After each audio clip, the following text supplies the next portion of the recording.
दोस्तों नमस्कार, सत श्री अकाल, आदाब। स्वागत है आप सभी का मेरे YouTube channel Allahabad knowledge track में। जैसा कि आप जानते हैं दोस्तों कि इलाहाबाद यूनिवर्सिटी की कट ऑफ आ चुकी हैं सारी, लगभग एक दो कोर्सेज़ की बाकी हुई, बाकी जो है सारी कट ऑफें आ चुकी हैं। एडमिशन सबका जारी होने वाला है, लगभग एडमिशन शुरू ही होने वाला है एफिलिएट कॉलेजों में भी। और आज हम चर्चा करने वाले हैं कि आपके पास क्या क्या ज़रूरी दस्तावेज होने चाहिए। और इलाहाबाद यूनिवर्सिटी की कट ऑफ जारी हो चुकी है, एक दो लास्ट कट ऑफें जारी होनी बाकी हैं जो ग्रेजुएशन के कोर्सेज़ की हैं। बाकी पीजी का भी रिज़ल्ट अभी अभी आया है, तो इसके एडमिशन शुरू ही नहीं हुआ है। जब शुरू होगा तो आपको बताया जाएगा कि कट ऑफें कितनी गई हैं। और एफिलिएट कॉलेजों का भी एडमिशन शुरू होने वाला है, लेकिन इससे पहले कि सारी सीटें भर नहीं जाती जब तक कि इलाहाबाद यूनिवर्सिटी कैंपस की, उसके बाद ही शुरू होगा एडमिशन एफिलिएट कॉलेजों का।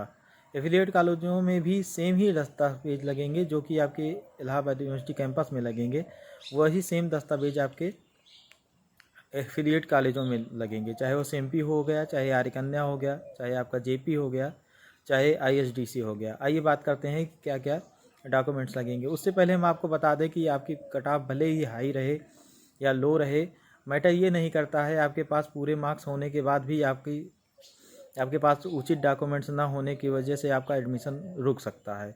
इसलिए ज़रूरी है कि आप अपना सारा डॉक्यूमेंट्स तैयार कर लें। जो भी अभी नहीं बना हो, जैसे ईडब्ल्यूएस कैटेगरी वाले के पास इकोनॉमिक वीकर सेक्शन का सर्टिफिकेट अभी नहीं बना होगा तो अभी बनवा लें, हफ्ते भर बाकी होंगे। रिज़ल्ट पूर्णतः जैसे जिनकी भी बिलो कट ऑफ गई है और जो कट ऑफ की लिस्ट से बाहर हैं, वो एफिलिएट कॉलेजों में एडमिशन तो लेंगे ही। अगर उनके ग्रेजुएशन करना है या पोस्ट ग्रेजुएशन करना है तो एफिलिएट कॉलेजों में तो एडमिशन उनका होना ही है। तो आप लोग अपने सारे डॉक्यूमेंट तैयार करा लीजिए। सबकी कम से कम 3-3, 4-4 फ़ोटो कॉपियाँ होनी चाहिए सारे डॉक्यूमेंट्स की। आप अपनी रीसेंट फ़ोटो खिंचवा लीजिए। आइए बात करते हैं कि कौन कौन से डॉक्यूमेंट्स आपके पास होने चाहिए एडमिशन के पहले। एडमिशन क्योंकि रिपोर्टिंग टाइम होता है सबका 9:30 बजे से 11:30 बजे तक, इसी बीच आपका एडमिशन होता है। रिपोर्टिंग के बाद आप बाहर नहीं आ सकते हैं, उसी टाइम में आपका डॉक्यूमेंट जमा हो जाता है। तो आइए बात करते हैं देर ना करते हुए कि कौन कौन से डॉक्यूमेंट्स आपके ज़रूरी होने चाहिए आपके एडमिशन के समय पर। आपके पास डॉक्यूमेंट्स में सबसे नंबर 1 पे आता है आपका एडमिट कार्ड। एडमिट कार्ड जो कि आपको जो है एंट्रेंस एग्ज़ाम के समय आप ले जाकर सेंटर में एग्ज़ाम देने में बैठे होंगे। माफ़ कीजिएगा, मेरी थोड़ी सी आवाज़ लटका रही क्योंकि जो है अभी थोड़ी दिक्कत हो गई है गले में, तो इसकी वजह से तेज़ नहीं बोलना पड़ रहा है, बोला नहीं जा रहा है, सॉरी। तो एडमिट कार्ड हो गया आपका। उसके बाद आपका स्कोर कार्ड हो गया। स्कोर कार्ड मतलब आपने जो है जब भी आपका एंट्रेंस का रिज़ल्ट आया होगा, आपने डाउनलोड किया होगा तो वही आपका स्कोर कार्ड होगा, या आपने स्क्रीनशॉट लिया होगा तो उसको निकलवा लीजिएगा। जिनकी कट ऑफ तो बिलो है वो नहीं निकलवाए होंगे, लेकिन आपका एफिलिएट कॉलेजों में वो भी सुविधाएं मिलती हैं जो कि आपके कैंपस में मिलती हैं, तो आप भी अपना निकलवा लीजिए और हताश ना फील करिए, आप भी एडमिशन लीजिए, आप भी काबिल हैं। अभी तक हमने 2 डॉक्यूमेंट्स आपको बतलाए हैं। आपका एडमिट कार्ड हो गया, आपका स्कोर कार्ड हो गया। उसके बाद आपकी 10वीं 12वीं की मार्कशीट होनी चाहिए।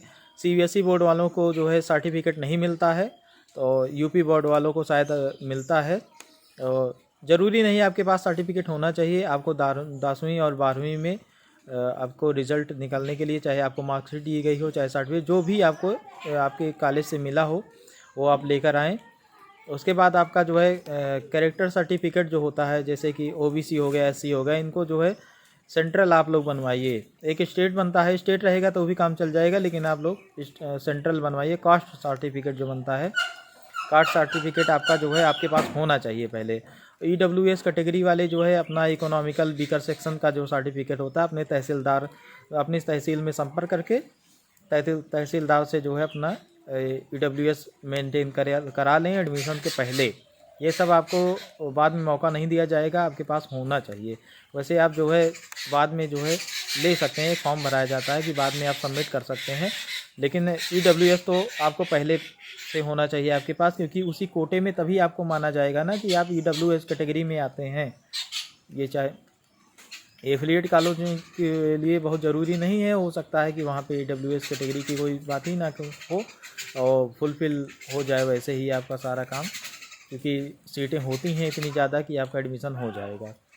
उसके बाद आप इसके बाद बात करते हैं आपका जो है, इसके बाद थर्ड डॉक्यूमेंट जो आता है, इसके बाद जो है आपका ट्रांसफ़र सर्टिफिकेट यानी कि टीसी और माइग्रेशन सर्टिफिकेट जो कि आपको कॉलेज से मिलता है। टीसी में आप बेहतर है कि आप काउंटर साइन करा लें, काउंटर साइन नहीं भी रहेगा तो भी मान लिया जाता है, लेकिन उसमें ज़्यादा समय नहीं लगता है, इसलिए आप लोग काउंटर साइन करा कर ही लाएँ।